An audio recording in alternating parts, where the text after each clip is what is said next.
Unrivaled League needs Caitlin Clark, and they are preparing to offer her a massive deal. But is it all too little too late? Exclusive contracts and benefits are awarded to special players. The upcoming Unparalleled Women's Basketball League is considering making Caitlin Clark an offer like to that of Lionel Messi in order to get her to participate in the league's first season. The league wants Caitlin to represent what is anticipated to be the world's most exciting 3v3 competition. This, to me, is another reason why Caitlin Clark needs to flee the WNBA. It's a political organization. They're not serious about business. They don't care about traditional sports fans. It's a little cult that puts out little political statements, and everybody wears vote t-shirts. They don't care about making money. They don't care really about building up this league and making it profitable. They're a charity. She needs to flee the WNBA and start her own league in this side club. It has just been reported today that Caitlin Clark could receive a Lionel Messi-like offer to play in Unrivaled startup 3-on-3 league, which is a full court press. The league's full court press to recruit Clark is similar to that of the new Major League Soccer team Inter Miami. When CF tried to attract Messi in 2023, Inter Miami prepared a special offer that included extra financial incentives, a $150 million contract, and 50% ownership after realizing that returning a loan would not be enough to entice the international superstar. A percentage of the money from the MLS season pass will even be given to the 7-time Ballon d'Or champion by Apple. League has 26 of their 30 players already, and they have been announcing players for the past 3 months. And there has been speculation throughout the entire WNBA season if Caitlin Clark would be joining Unrivaled in the offseason. Caitlin Clark is needed for this league. It should be one of their main goals is to get her to play in the league no matter what that costs, no matter what that is going to take. Insiders claim that the upstart league intends to give Clark everything from revenue share and ownership to a salary of up to $1 million for less than 3 months of labor.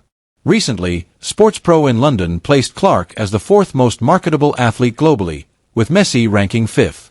Nafisa Collier, who is one of the founders of Unrivaled, had this to say about Caitlin Clark. She said, "It's just so crazy because the growth that Caitlin has brought to the game, the sheer amount of money that she's making these teams, people are having to move their venues when she comes to play, and she's getting paid like $75,000 a year. She should be one of the top paid players in the world just for the sheer numbers that she's bringing." And I'm glad that a WNBA player is finally saying this out loud, admitting to it, because it has been so clear for so many people the Caitlin Clark effect that she has had on the WNBA this season. As she did for the WNBA this season, Unmatched believes that the Caitlin impact, a Caitlin Clark impact similar to the Messi effect in Major League Soccer, will boost ticket sales and viewership for TV partner TNT Sports while drawing prominent sponsors.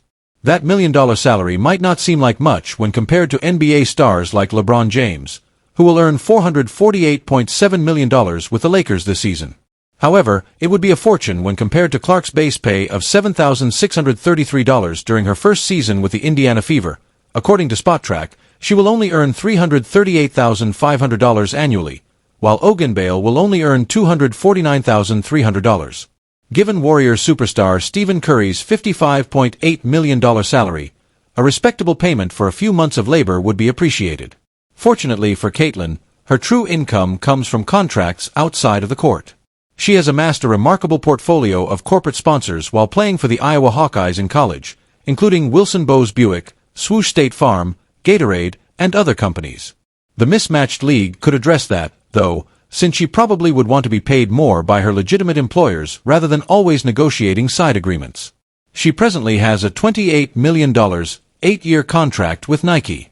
Do I think Caitlin Clark should join Unrivaled? I'm not so sure. I think that the money needs to be high. It needs to be in the millions. It needs to be at least what Cube offered her for the big 3 at minimum.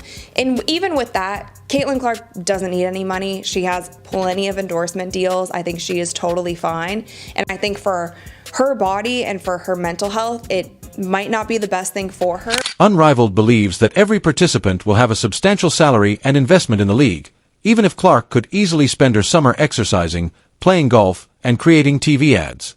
In exchange for equity opportunities and the challenge of competing against the world's top female players, the 22-year-old point guard Unrivaled, which was co-founded by Brianna Stewart and Nafisa Collier, promises to pay its 30 players the highest salaries in the history of professional women's sports leagues, roughly a six-figure basic wage exclusive of their stock. Investments. According to reports, the league has informed players and agency representatives up front that participant compensation would be determined by a sliding scale rather than a one-size-fits-all approach. Based on that metric, players will receive higher compensation when their social media following and celebrity grow. Clark has become the most viewed athlete on TV since Tiger Woods. Among the 26 athletes out of 30 who have declared their desire to compete in the six-team tournament are Chelsea Gray and Angel Reese. In addition to providing an equity share to every athlete participating in the first season, Unrivaled is happy to provide the highest average pay in professional women's sports league history, a spokeswoman for the league told FOS on Tuesday. The WNBA Players Union chose on Monday to opt out of the collective bargaining agreement, which was supposed to extend until 2027. We believe Unrivaled is setting a new standard in the marketplace, but we are not disclosing individual player compensation packages or league financials at this time, the union stated. Unrivaled will premiere in Miami in January of 2025. With playoffs included, the 3-week Honra League season would last 8 weeks. Furthermore, rather of spending the harshest portion of the winter in freezing Iowa, Clark could want to spend it in sunny South Florida. Similar to Messi, Clark has the final say and must make the decision. The Ice Cube's Big Three offered Caitlin Clark $5 million to play 8 games in addition of her WNBA commitments in March, so Unrivaled is not the first basketball league to seek her. A representative for Court Unrivaled told FOS that the league is pleased to provide the largest average wage in professional women's sports league ever, despite the league declining to comment on Clark's interest. To guarantee Caitlin's arrival, Unrivaled will have to go above and beyond. Given that Clark possesses the broad appeal that new leagues want and was placed 4th on Sports PR's 2024 list of the 50 most marketable 50mm athletes worldwide, it is clear why Unrivaled is interested in him.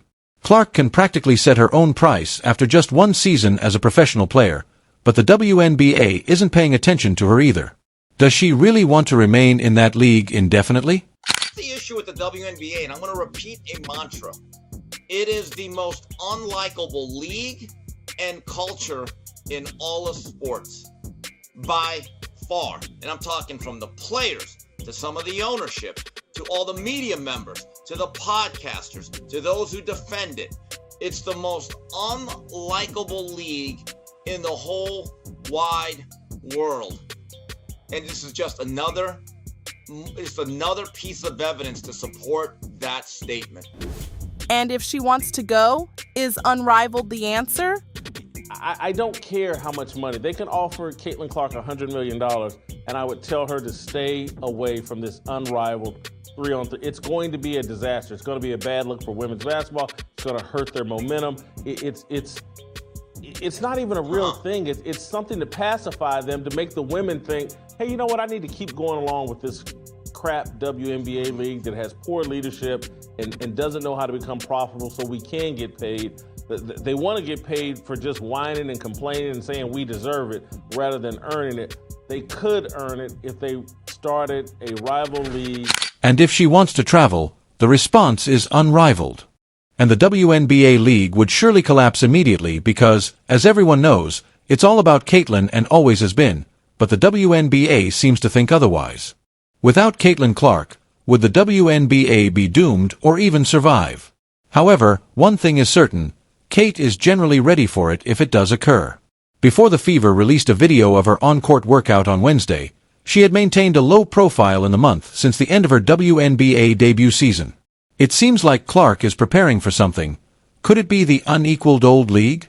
The timing of the video is strange since a news had appeared hours before suggesting that the Peerless Basketball League was preparing to offer Clark a role akin to Lionel Messi's. Clark said in the video, "I feel like I'm just scratching the surface, like there are just so many areas that I want to improve in and continue going to the gym and working on that every single day." Being in the front of the rise in popularity of women's basketball, Clark could have been instrumental in spreading the word about Unrivaled. Clark is supposed to help Unrivaled increase ticket sales and attract new supporters. Viewers of television and potential clients, Unrivaled announced last week that it and TNT Sports had entered into an exclusive multi-year broadcast rights agreement. Every game is slated for True TV, and if this pattern keeps up, Caitlin Clark may be included. It will be an entertaining league to watch if this occurs. But the most important issue is, who is she collaborating with? Is she assembling a group of free agents who want to play for the Fever in the winter? Would she be able to collaborate with Plum, who could be going to the Fever? Or will she form a great team with competitor Angel Reese? Please share your thoughts in the space provided below, and don't forget to subscribe for daily basketball news.